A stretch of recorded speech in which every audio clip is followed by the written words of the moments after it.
चलिए हम देखते हैं जियोग्राफी के एनसीईआरटी क्लास 8 के दूसरा चैप्टर है। चैप्टर के नाम है भूमि, मृदा, जल, प्राकृतिक वनस्पति और वन्यजीव संसाधन के बारे में देखते हैं।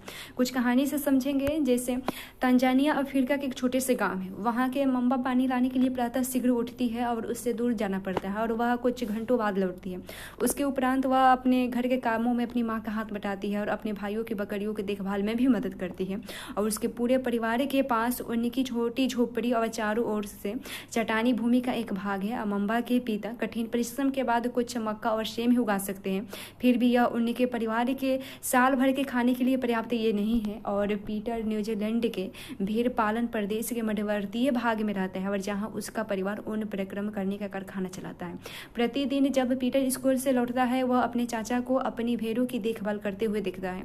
उनका भेड़ों का बाड़ा कुछ दूरी पर पहाड़ियों से लगे हुए एक विस्तृत घास के मैदानों पर स्थित है और वहां नवीनतम प्रौद्योगिकी का उपयोग करते हुए एक वैज्ञानिक विधि से इसका प्रबंधन किया जाता है। पीटर का परिवार जैविक कृषि द्वारा सब्जियां भी उगाता है। मम्बा और पीटर विश्व के दो विभिन्न स्थानों में रहते हैं और उनके जीवन व्यतीत करने में बहुत अंतर है और यह विभिन्नताएं भूमि की गुणवत्ता, मृदा, जल, प्राकृतिक वनस्पति प्राणी और प्रौद्योगिकी के उपयोग की भिन्नता के कारण होता है। और इन कारणों का एक दूसरे से भिन्न होने का मुख्य कारण इस प्रकार के संसाधनों की उपलब्धता है। भूमि के बारे में देखें तो सभी महत्वपूर्ण प्राकृतिक संसाधनों की भूमि भी शामिल है। भूपृष्ठ के कुछ क्षेत्रफल का लगभग 30% भाग ही भूमि है और यही नहीं, इस छोटे से प्रतिशत के भी सभी भाग आवास योग्य नहीं है। मुख्यतः भूमि और जलवायु के भिन्न भिन्न लक्षणों के कारण विश्व के विभिन्न भागों में जनसंख्या का वितरण असमान पाया जाता है। उबड़ खाबड़ स्थलाकृतियां है, पर्वतों की तीव्र ढाल है और जलाकांत्र संभावित निम्न क्षेत्र है। मरुस्थल एवं सघन वन्य क्षेत्र सामान्यतः विरल अथवा निर्जन है और उर्वर मैदानों की नदी घाटियों में कृषि के लिए उपयुक्त भूमि उपलब्ध है और इसलिए ये स्थान विश्व के सघन बसे क्षेत्र में है। भूमि उपयोग के बारे में देखें। क्षेत्र का उपयोग विभिन्न कार्यों के लिए किया जाता है, जैसे कृषि, वानिकी, खनन, सड़कों और उद्योगों की स्थापना। साधारणतः इसे भूमि उपयोग कहते हैं। और क्या आप मम्बा और पीटर के परिवारों के भूमि उपयोग के विभिन्न तरीकों के सूची बना सकते हैं। भूमि का उपयोग भौतिक कारकों द्वारा निर्धारित किया जाता है, जैसे स्थलाकृतियां, मृदा, जलवायु, खनिज और जल की उपलब्धता। मानवीय कारण के जैसे जनसंख्या और प्रौद्योगिकी भी भूमि उपयोग रूप के प्रतिरूप के महत्वपूर्ण निर्धारक है। स्वामित्व के आधार पर भूमि को निजी भूमि और सामुदायिक भूमि में बांटा जा सकता है। निजी भूमि व्यक्तियों के स्वामित्व में आते हैं, जबकि सामुदायिक भूमि समुदाय के स्वामित्व में होते हैं और सामान्य रूप से इसका उपयोग समुदाय से संबंधित व्यक्तियों के लिए किया जाता है, जैसे चारा, फलों, नट या औषधि बूटियों को एकत्रित करना। और इस सामुदायिक भूमि को साझा संपत्ति संसाधन भी कहते हैं। और जनसंख्या और उसकी मांग सदैव बढ़ती रहती है, लेकिन भूमि की उपलब्धता सीमित है। स्थान के अनुसार भूमि की गुणवत्ता में अंतर होता है। लोगों ने सामुदायिक भूमि पर व्यापारिक क्षेत्र बनाने, नगरीय क्षेत्रों में घर बनाने और ग्रामीण क्षेत्रों में कृषि योग्य भूमि का विस्तार करने के लिए अनाधिकृत हस्तक्षेप करना शुरू कर दिया है। और आज भूमि उपयोग प्रतिरूप में व्यापक परिवर्तन हमारे समाज में सांस्कृतिक परिवर्तनों को दर्शाते हैं। वर्तमान में कृषि और निर्माण संबंधी गतिविधियों के प्रसार के कारण निम्नीकरण, भूस्खलन, मृदा अपरदन और मरुस्थलीयकरण पर्यावरण के लिए प्रमुख खतरा है। उसके बाद भूमि संसाधन का संरक्षण के बारे में देखें। कैसे संरक्षण कर सकते हैं अपने भूमि संसाधन को। बढ़ती जनसंख्या तथा इसकी बढ़ती मांग के कारण वन भूमि और कृषि योग्य भूमि का बड़े पैमाने पर विनाश हुआ है और इससे इन प्राकृतिक संसाधनों के समाप्त होने का डर पैदा हो गया है। इसलिए विनाश की वर्तमान दर को अवश्य ही रोका जाना चाहिए और वन रोपण, भूमि उद्धार, रासायनिक कीटनाशकों और उर्वरकों के बेनियम उपयोग तथा अतिचारण पर रोक आदि भूमि के संरक्षण के लिए उपयुक्त कुछ सामान्य तरीके हैं। मृदा के पृष्ठ पर दानेदार कणों के आवरण की पतली परत मृदा कहलाती है और यह भूमि से निकटता से जुड़ी हुई है। स्थल रूप मृदा के प्रकार को निर्धारित करते हैं। मृदा का निर्माण चट्टानों से प्राप्त खनिजों और जैव पदार्थों तथा भूमि पर पाए जाने वाले खनिजों से होता है। यह अपक्षय की प्रक्रिया के माध्यम से बनती है। खनिजों और जैव पदार्थों का ही सही मिश्रण मृदा को उपजाऊ बनाते हैं। उसके बाद देखते हैं कि भूस्खलन क्या है। तो भूस्खलन को सामान्य रूप से सैल, मलबा या ढाल से गिरने वाले मिट्टी के बृहद संचालन के रूप में परिभाषित किया जाता है। वे प्रायः भूकंप, बाढ़ और ज्वालामुखी के साथ घटित होते हैं। लंबे समय तक भारी वर्षा होने से भूस्खलन होता है। यह नदी के प्रवाह को कुछ समय के लिए अवरुद्ध कर देता है। नदी अवरुद्धता के अचानक फूट पड़ने से निचली घाटियों के आवासों में विध्वंस आ जाता है। पहाड़ी भूभाग में भूस्खलन एक मुख्य रूप और विस्तृत रूप से फैली प्राकृतिक आपदा है जो प्रायः जीवन और संपत्ति को आघात पहुंचाती है और चिंता का मुख्य विषय भी है। एक वस्तु स्थिति अध्ययन इसका देखे थे। हिमाचल प्रदेश के किन्नौर जिले में रिकांगपिओ के निकट पंजी गांव में बड़े भूस्खलन के कारण राष्ट्रीय महामार्ग 22 की पुरानी हिंदुस्तान तिब्बत सड़क का 200 मीटर तक का भाग नष्ट हो गया और यह भूस्खलन पंची गांव से तीव्र विस्फोटन द्वारा हुआ और विस्फोटन के कारण ढाल का यह कमजोर क्षेत्र गिर गया और जिसके कारण सड़क और गांव के आसपास के क्षेत्र को क्षति पहुंची और पंची गांव की किसी संभावित मानव विनाश से बचाने के लिए पूर्ण रूप से खाली कर दिया गया। इसके न्यूनीकरण प्रक्रिया विधियां क्या है? तो वैज्ञानिक प्रवृत्तियों के विकास से हमें समझने की शक्ति मिलती है और कि भूस्खलन उत्पन्न होने के कौन कौन से कारक है और उनका प्रबंधन कैसे करना है। भूस्खलन को रोकने के लिए कुछ प्रवृत्तियां निम्न हैं, जैसे भूस्खलन प्रभावित क्षेत्रों का मानचित्र बनाकर इसमें प्रभावित होने वाले स्थानों को इंगित करना चाहिए और इस प्रकार इन क्षेत्रों को आवास बनाने के लिए छोड़ा जा सकता है। उसके बाद दूसरा है भूमि को खिसकने से बचाने के लिए प्रतिधारी दीवार का निर्माण करना चाहिए। उसके बाद भूस्खलन को रोकने का सबसे प्रभावी तरीका वनस्पति आवरण में वृद्धि करना है। उसके बाद लास्ट है सतही अपवाह तथा झरना प्रवाहों के साथ साथ भूस्खलन की गतिविधियों को नियंत्रित करने के लिए पृष्ठभूमि अपवाह नियंत्रण उपाय कार्यान्वित किया जाना चाहिए। उसके बाद शब्दावली अपक्षय क्या है? अपक्षय तापमान परिवर्तन, तुषार क्रिया और पौधे, प्राणियों और मनुष्य के क्रियाकलापों द्वारा अनावरित शैलों का टूटना और क्षय होना यही है। और क्या आप जानते हैं कि केवल 1 सेंटीमीटर मृदा को बनने में सैकड़ों वर्ष लग जाते हैं। यह है मृदा है। तो मृदा में देखें थोड़ा तो जनक सैल, इसमें जनक सैल होते हैं। ये है मृदा निर्माण की प्रभावी करने वाले कारक कौन से हैं? तो मृदा को प्रभावित करने वाले कारक है जनक सैल रंग गठन, रासायनिक गुणधर्म, खनिज मात्रा, पारगम्यता को निर्धारित करती है। फिर उच्च तुरंगता और ढाल मृदा के संचय को निर्धारित करती है। वनस्पति जात, प्राणी जात और सूक्ष्म जीव ह्यूमस निर्माण की दर को प्रभावित करती है। जलवायु, तापमान, वर्षा, क्षय और ह्यूमस निर्माण की दर को भी प्रभावित करती है। समय मृदा परिच्छेदिका की मोटाई को भी निश्चित करता है। और उसके बाद देखें मृदा निर्माण के कारक के बारे में देखते हैं। मृदा निर्माण के मुख्य कारक जनक सैल का स्वरूप और जलवायु के कारक है। मृदा निर्माण के अन्य कारक स्थल की रीति, जैव पदार्थों की भूमिका और मृदा निर्माण के संगठन में लगा समय है। अलग अलग स्थानों में ये भिन्न भिन्न होते हैं। मृदा का निम्नीकरण और संरक्षण के उपाय के बारे में जाने। तो मृदा अपरदन और क्षीणता मृदा संसाधन के लिए 2 मुख्य खतरे हैं। मानवीय और प्राकृतिक दोनों ही कारकों से मृदाओं का निम्नीकरण हो सकते हैं। मृदा के निम्नीकरण में सहायक कारक वनोन्मूलन, अतिचारण, रासायनिक उर्वरकों और कीटनाशकों का अत्यधिक उपयोग, वर्षा, दोहन, भूस्खलन और बाढ़ है।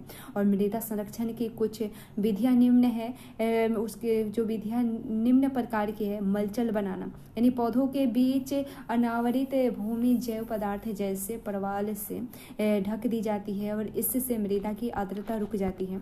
दूसरा है वेदिका फर्म, तो चौड़ी समतल सोपान अथवा वेदिका तीव्र ढालों पर बनाए जाते हैं ताकि सपाट सतह फसल उगाने के लिए उपलब्ध हो और इनसे पृष्ठीय प्रवाह और मृदा अपरदन कम हो।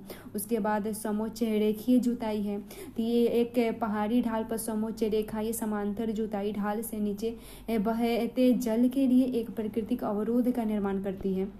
उसके बाद है संरक्षक मेखलाएं हैं।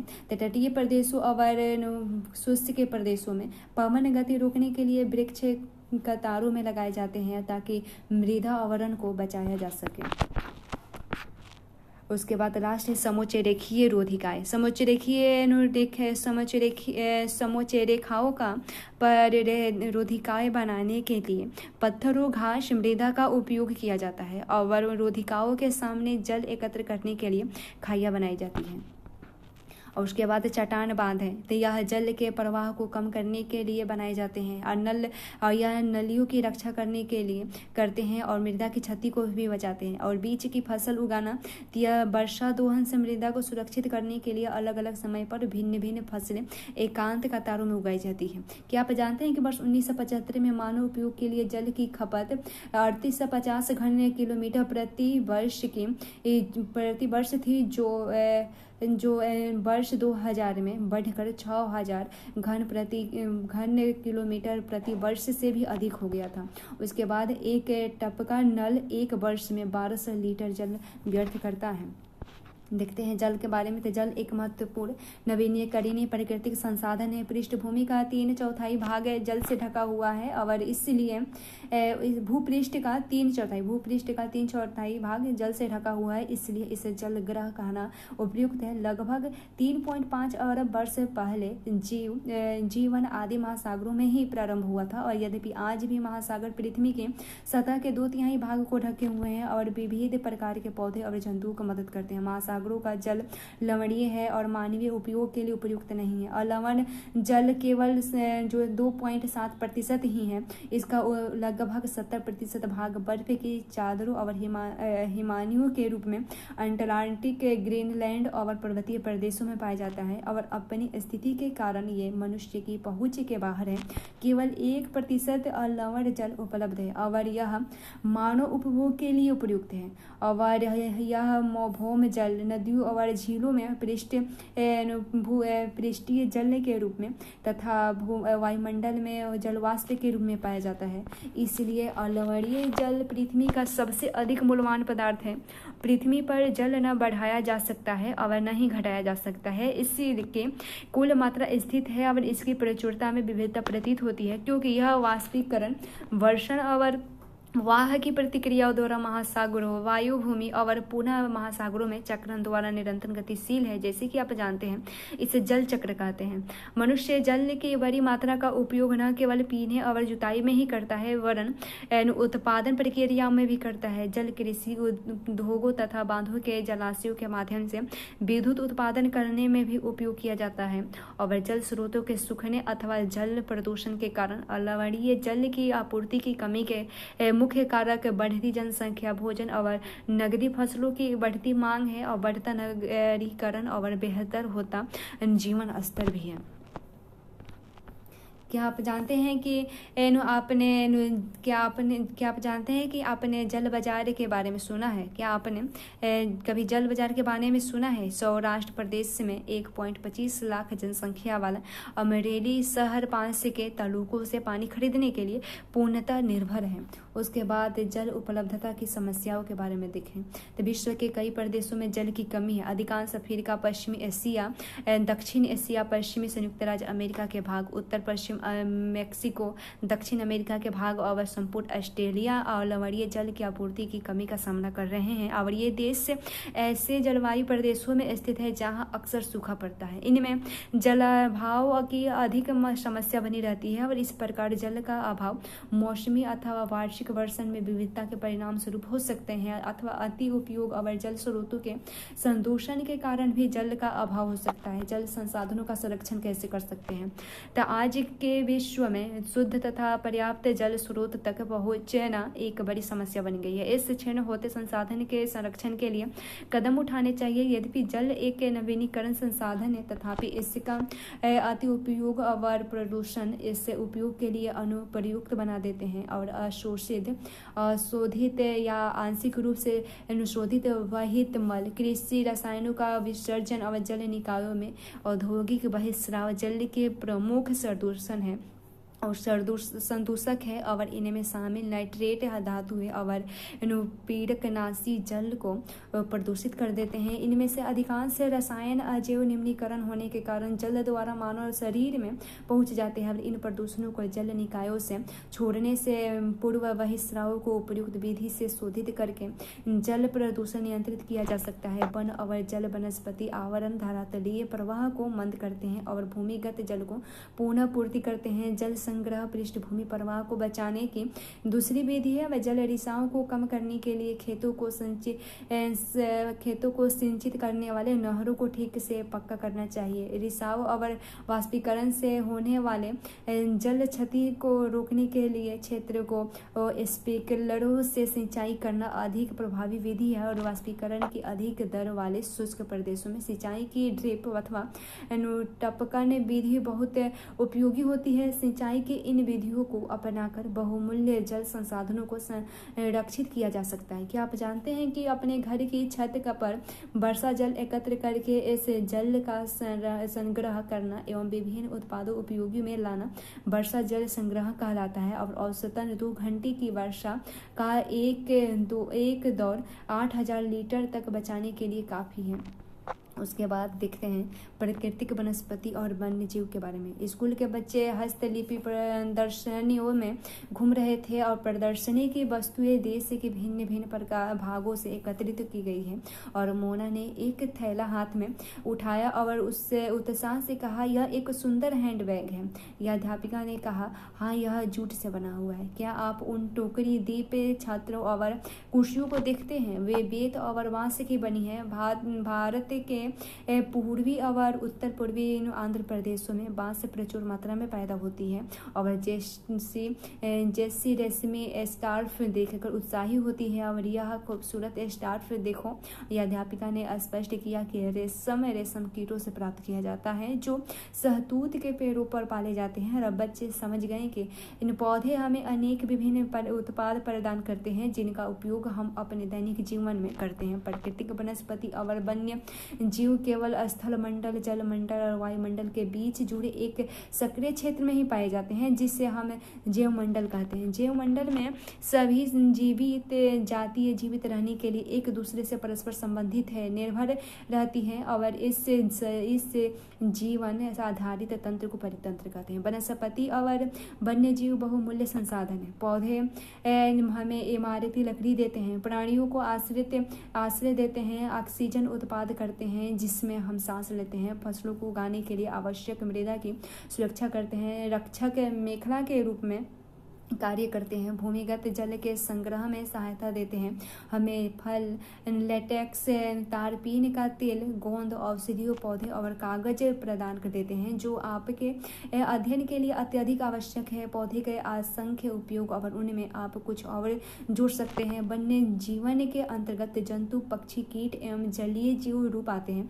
इनमें हमें दूध मांस खाल और ऊन प्राप्त होती है। कीट जैसे मधुमक्खी हमें शहद देती है, फूलों के परागण में मदद करती है और परितंत्र में अपघटक के रूप एक महत्वपूर्ण भूमिका निभाती है। चिड़िया अपने भोजन के लिए कीटों पर निर्भर है और अपघटकों के रूप में कार्य करती है। गिद्ध मृत जीव जंतुओं को खाने के कारण एक अपमार्जक है और पर्यावरण का एक महत्वपूर्ण शोधक समझा जाता है। इसलिए प्राणी चाहे बड़े हो अथवा छोटे सभी परितंत्र के संतुलन को बनाए रखने में अनिवार्य होते हैं। क्या आप जानते हैं भारतीय उपमहाद्वीप में जिन पक्षियों का उपचार डिक्लोफिनेक एस्प्रिन अथवा डब्रूप्रोफेन जैसे पीड़ानाशी से किया जाता था उसने अपमार्जन उपरांत गिद्ध किडनी खराब होने से मर गए थे और पशुओं पर इन औषधियों के उपयोग करने पर प्रतिबंध लगाने के प्रयास किए गए तथा आरक्षित स्थान पर गिद्ध के प्रजनन के प्रयास भी किए जा रहे हैं। उसके प्राकृतिक वनस्पति का वितरण के बारे में देखें। वनस्पति की वृद्धि मुख्य रूप से तापमान और आर्द्रता पर निर्भर है। विश्व की वनस्पति मुख्य प्रकारों को 4 वर्गों में देखा जा सकता है जैसे वन्य घास स्थल गुल्म और टुंड्रा है। भारी वर्षा वाले क्षेत्रों में विशाल वृक्ष उग सकते हैं और इन प्रकार वन्य प्रचुर जल आपूर्ति वाले क्षेत्रों में भी पाए जाते हैं। जैसे जैसे आर्द्रता कम होती है वैसे वैसे वृक्षों का आकार और उनकी सघनता कम हो जाती है। सामान्यतः वर्षा वाले क्षेत्रों में छोटे आकार वाले वृक्ष और घास उगती है, जिससे विश्व के घास स्थलों का निर्माण होता है। या कम वर्षा वाले शुष्क प्रदेशों में कंटीले झाड़ियाँ एवं गुल में उगते हैं और इस प्रकार के क्षेत्रों में पौधे की जड़ें गहरी होती है। वाष्पोत्सर्जन से होने वाली आर्द्रता की हानि को घटाने के लिए इन पेड़ों की पत्तियां कांटेदार और मोमी सतह वाली हो जाती है और शीत ध्रुवीय प्रदेशों की टुंड्रा वनस्पति में मांस और लाइकेन सम्मिलित हैं। पिछली 2 शताब्दियों में विश्व में जितने लोग थे इस समय उनसे कहीं अधिक लोग हैं और बढ़ती जनसंख्या के पोषण के लिए फलों को उगाने के लिए वनों के विशाल क्षेत्रों में वृक्ष काट दिए गए हैं और विश्व भर में वनों की आवरण तेजी से समाप्त हो रहा है और इस बहुमूल्य संसाधन के संरक्षण की तुरंत आवश्यकता भी है। प्राकृतिक वनस्पति और वन्य जीव का संरक्षण देखिए, वन्य हमारी संपदा है और पौधे जंतुओं को आश्रय प्रदान करते हैं और साथ ही परितंत्र को भी सुरक्षित रखते हैं, अनुरक्षित रखते हैं। और जलवायु में परिवर्तन और मानव हस्तक्षेप के कारण पौधे और जंतुओं के प्राकृतिक आवास नष्ट हो सकते हैं। बहुत सी जातियां असुरक्षित अथवा संकटापन्न है और कुछ लुप्त होने के कगार पर भी है। वनों उन्मूलन, मृदा अपरदन, निर्माण कार्य और दावानल और भूस्खलन में से कुछ मानव और प्राकृतिक कारक है जो मिलकर इन महत्वपूर्ण प्राकृतिक संसाधनों के लुप्त होने की प्रक्रिया को बढ़ावा देते हैं। आज की मुख्य चिंताओं में से एक अनधिकार शिकार करने की संख्या का बढ़ना है, जिससे कुछ खास प्रजातियां की संख्या में तेजी से कमी आई है और पशु खाल, चमड़ा, नाखून, दांत और पंखों के साथ साथ सींगों के एकत्रीकरण और गैर कानूनी व्यापार के लिए जंतुओं का अनधिकार शिकार किया गया है और इनमें से कुछ जंतु चीता, शेर, हाथी, ब्लैक बक और मगरमच्छ, दरियाई घोड़ा, हिम तेंदुआ, शुतुरमुर्ग और मोर है। इनका संरक्षण जागरूकता बढ़ाकर किया जा रहा है और राष्ट्रीय उद्यान, वन्य जीव अभयारण्य, जैव मंडल निचय और हमारी प्राकृतिक वनस्पति और वन्य जीव को सुरक्षित रखने के लिए बनाए जाते हैं। सकरी घाटियों, झीलों और आर्द्र भूमियों का संरक्षण मूल्यवान संसाधन नष्ट होने से बचाने के लिए आवश्यक भी है।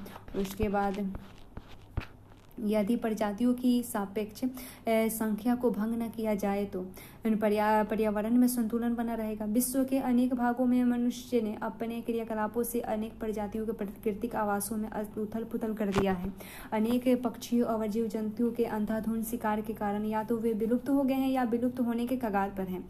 प्रादेशिक और सामुदायिक स्तर पर जागरूकता कार्यक्रम में जैसे सामाजिक वानिकी वन्य महोत्सव को प्रोत्साहित करना चाहिए।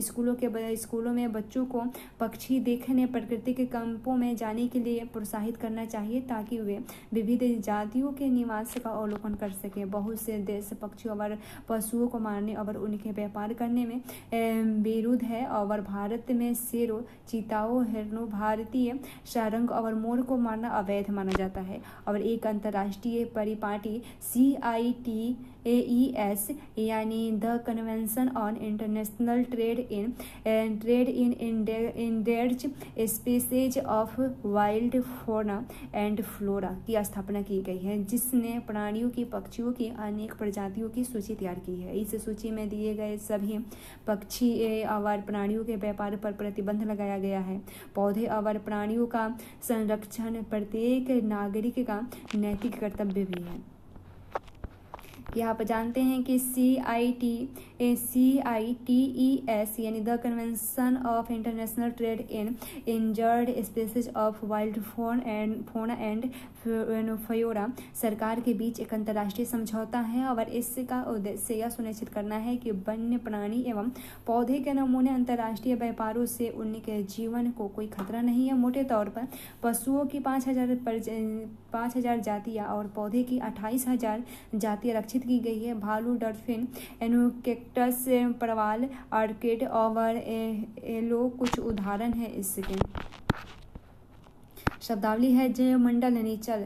यह वैश्विक नेटवर्क द्वारा जुड़े संरक्षित क्षेत्रों की एक श्रृंखला है जिसे संरक्षण और विकास के बीच संबंध को प्रदर्शित करने के इरादे से बनाए गए हैं। फिर एक राष्ट्रीय उद्यान क्या है? तो वर्तमान और भविष्य की पीढ़ी के लिए एक या एक से अधिक परितंत्र की पारिस्थितिकी एकता की रक्षा के लिए निर्मित किया गया एक प्राकृतिक क्षेत्र भी है ये।